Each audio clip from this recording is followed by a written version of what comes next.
ಕಳೆದ ಒಂದು ವಾರದಿಂದ ನಡೀತಾ ಇರತಕ್ಕಂಥ ಈ ಒಂದು SIRನ ಪ್ರಕ್ರಿಯೆಯಲ್ಲಿ ಪ್ರತಿದಿನ ಮೊದಲನೇ ದಿನದಿಂದಲೇ ಪ್ರಾರಂಭ ಆಗಿರ್ತಕ್ಕಂಥ ಅಕ್ರಮಗಳ ಒಂದು ಪ್ರೋತ್ಸಾಹ ಕೊಡ್ತಕ್ಕಂಥದ್ದಕ್ಕೆ ಈ ಸರ್ಕಾರದಲ್ಲಿ ಇರ್ತಕ್ಕಂಥ ಅಧಿಕಾರಿಗಳು 31 ಜಿಲ್ಲೆಯಲ್ಲಿ ನಡೀತಾ ಇರತಕ್ಕಂಥ ಹಲವಾರು ದಾಖಲೆಗಳೇನಿದೆ ಅಕ್ರಮವಾಗಿ ಕಾನೂನು ಬಾಹಿರವಾಗಿ ಈ ಒಂದು ಪ್ರಕ್ರಿಯೆ ನಡೆಯತಕ್ಕಂಥದ್ದನ್ನು ಇವತ್ತು ನಾವು ದಾಖಲೆಗಳ ಸಮೇತವೇ ಏನೋ ಒಂದು ಇಲ್ಲಿಯ ಕರ್ನಾಟಕದ ರೆಪ್ರೆಸೆಂಟ್ ಮಾಡ್ತಕ್ಕಂಥ ಚುನಾವಣಾ ಆಯುಕ್ತರಿಗೇನು ಕೊಟ್ಟಿದ್ದೇವೆ CEOಗೆ ಅವರು ಸಹ ಈಗಾಗಲೇ ಕೇಂದ್ರ ಸರ್ಕಾರಕ್ಕೆ ನಾನು ಎಲ್ಲ ಮಾಹಿತಿ ಕೊಟ್ಟಿದ್ದೇವೆ.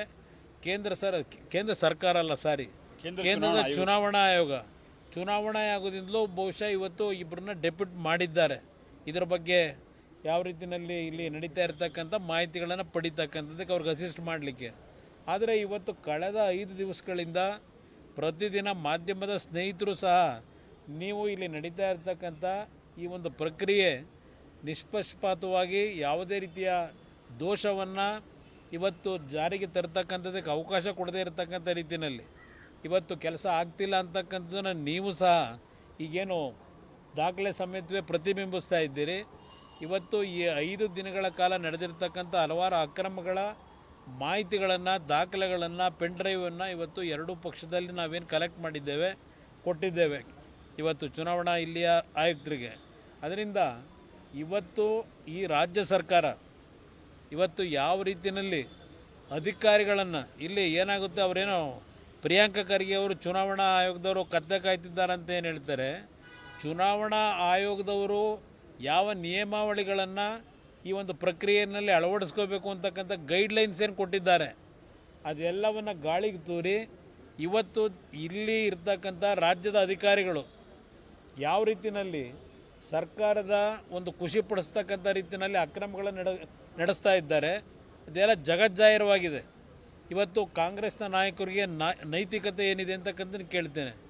ಬೇರೆ ರಾಜ್ಯಗಳಲ್ಲಿ ಅದಾಗಿದೆ ಇದಾಗಿದೆ ಅಂತೇಳಿ ಪ್ರತಿನಿತ್ಯ ಕಾಂಗ್ರೆಸ್ನ ಇವರ ಮಹಾನ್ ನಾಯಕರೇನು ಹೇಳ್ತಾರೆ. ಕರ್ನಾಟಕದಲ್ಲಿ ನೀವು ಮಾಡ್ತಿರ್ತಕ್ಕಂಥದ್ದು ಏನಿಲ್ಲ.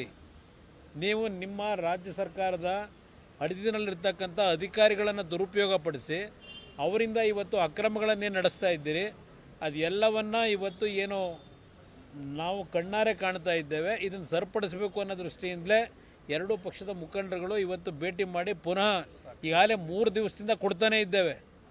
ಚುನಾವಣಾ ಆಯುಕ್ತರನ್ನ ಭೇಟಿ ಮಾಡಿ ಇವತ್ತು ಸಹ ಆ ಕೆಲಸ ಮಾಡಿದ್ದೇವೆ ಎಲ್ಲ ಎರಡೂ ಪಕ್ಷಗಳ ಮುಖಂಡರು. ಮುಖ್ಯಮಂತ್ರಿಗಳಿಗೆ ಜಾಣ ಕಿವಿಡು ಅಂತಕ್ಕಂಥದ್ದು ನನ್ನ ಅಭಿಪ್ರಾಯ. ಪಾಪ ಹೇಳಿದ್ದಾರೆ ವಿರೋಧ ಪಕ್ಷಗಳು ಟೀಕೆ ಮಾಡೋಕ್ಕೆ ಇರೋದು ಅಂತ. ಆಗಿದ್ದರೆ ನಾನು ಆ ವ್ಯಕ್ತಿ ಕೇಳ್ತೀನಿ ಆ ಮುಖ್ಯಮಂತ್ರಿಗೆ, ನೀವು ಪ್ರತಿನಿತ್ಯ ಮಾಡ್ತಾ ಇದ್ದೀರಲ್ಲ ಕೇಂದ್ರ ಸರ್ಕಾರದ ಅದಾ ಮಾಡಿದ್ದಾರೆ ಇದು ಮಾಡಿದ್ದಾರೆ ಅಂತೇಳಿ. ಆಗಿದ್ದರೆ ನೀವುಗಳು ಮಾಡ್ತಾ ಇರೋದು ಬರೀ ಟೀಕೆಗೋಸ್ಕರವಾ? ಇವತ್ತು ದೇಶದಲ್ಲಿ ಮಾಡ್ತಾ ಇರ್ತಕ್ಕಂಥ ಟೀಕೆ ನೀವು ನಿಮ್ಮ ನಾಯಕರುಗಳು ಇವತ್ತು ಕೇಂದ್ರ ಸರ್ಕಾರದ ಮೇಲೆ ಏನು ಟೀಕೆ ಮಾಡ್ತಾ ಇದ್ದೀರಿ ಅದು ಬರೀ ಟೀಕೆಗೋಸ್ಕರವಾಗಿ ಮಾಡ್ತಾ ಇದ್ದೀರಾ ನೀವು. ನಮ್ಮ ಮೇಲೆ ಆ ಒಂದು ರೀತಿಯ ನೀವು ಆರೋಪ ಏನಿದೆ ಹಾಗಿದ್ರೆ ನೀವು ಮಾಡ್ತಿರೋ ಕೆಲಸ ಏನು ದೆಹಲಿಯಲ್ಲಿ? ಇಲ್ಲಿ ನಡೀತಿರ್ತಕ್ಕಂಥ ಸತ್ಯಾಂಶ ಏನಿದೆ ದಾಖಲೆಗಳ ಸಮೇತ ಇಟ್ಟಿದ್ದೇವೆ. ನೀವು ಬರೀ ಪೊಳ್ಳು ಹೇಳಿಕೆಗಳು ಕೊಟ್ಕೊಂಡು ನಿಮ್ಮ ಇಷ್ಟ ಬಂದಾಗ ನಡೆಸ್ಕೊಂಡೇನು ಹೊರಟಿದ್ದೀರಿ. ದೇಶದ ಮಾನ ಮರ್ಯಾದೆ ಹಾಳು ಮಾಡಲಿಕ್ಕೆ ಹೊರಟಿದ್ದೀರಿ. ಯಾರಿಗೆ ಜಾಗೃತಿ ಮೂಡಿಸ್ತಾವ್ರೆ? ಯಾರಿಗೆ ಜಾಗೃತಿ ಮೂಡಿಸಿದಾಗ ಮಧ್ಯಪ್ರದೇಶ ಮಾಡಿ ಎಲ್ಲಿದೆ ಜಾಗೃತಿ?